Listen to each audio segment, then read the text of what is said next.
आज से हम financial awareness and banking awareness का कंप्लीट सीरीज स्टार्ट करने वाले हैं।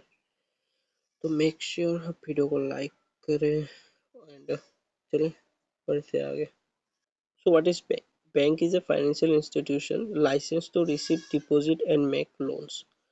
तो बैंक बेसिकली एक फाइनेंशियल इंस्टीट्यूशन होता है जिसको लाइसेंस दिया जाता है डिपॉजिट रिसीव करने के लिए और लोन्स देने के लिए टू बोरोअर्स। यस, बैंक में also provide financial services. Bank also financial services भी प्रोवाइड करते हैं सच एस वेल्थ मैनेजमेंट जैसे कि आपका हेल्थ इंश्योरेंस वगैरह हो गया। देन करेंसी एक्सचेंज हो गया। करेंसी एक्सचेंज मतलब आप इंडियन करेंसी को किसी भी कंट्री के करेंसी से एक्सचेंज कर सकते हैं। And safe deposit boxes like safe deposit, ये सब आपको बैंक्स प्रोवाइड करते हैं। ओके, हिंदी में भी है, आप चेकआउट कर सकते हैं,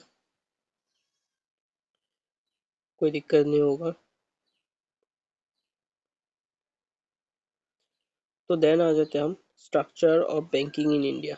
सो बेसिकली इंडिया में बैंकिंग का स्ट्रक्चर कैसा है। तो फर्स्ट आ जाता है आरबीआई। आरबीआई यानी कि Reserve Bank of India. Okay, Reserve Bank of India के अंदर दो बैंक्स आते हैं, schedule banks and non schedule banks. So schedule banks are basically those banks which are listed in the second schedule of the RBI Act 1934।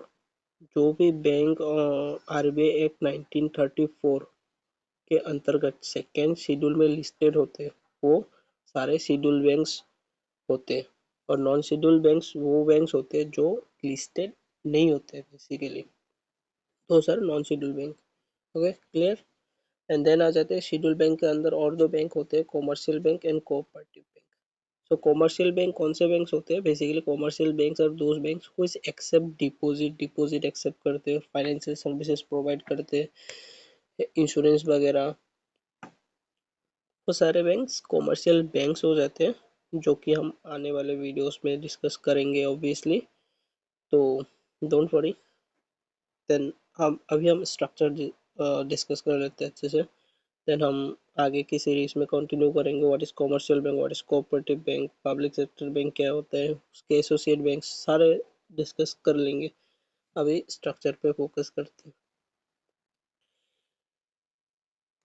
Then commercial bank के अंदर और भी banks आते थे, और भी सेक्टर्स आ जाते हैं, जैसे कि पब्लिक सेक्टर बैंक हो गया, private sector bank, foreign bank, regional rural banks जैसे RRBs. Regional rural bank basically RRBs होते हैं। एंड यहाँ पे पब्लिक सेक्टर के अंदर और दो बैंक्स आ जाते हैं, एसबीआई ने उसके associate banks and nationalise banks, जो कि 11 नेशनलाइज बैंक्स है हमारे इंडिया में अभी, और एसबीआई एक।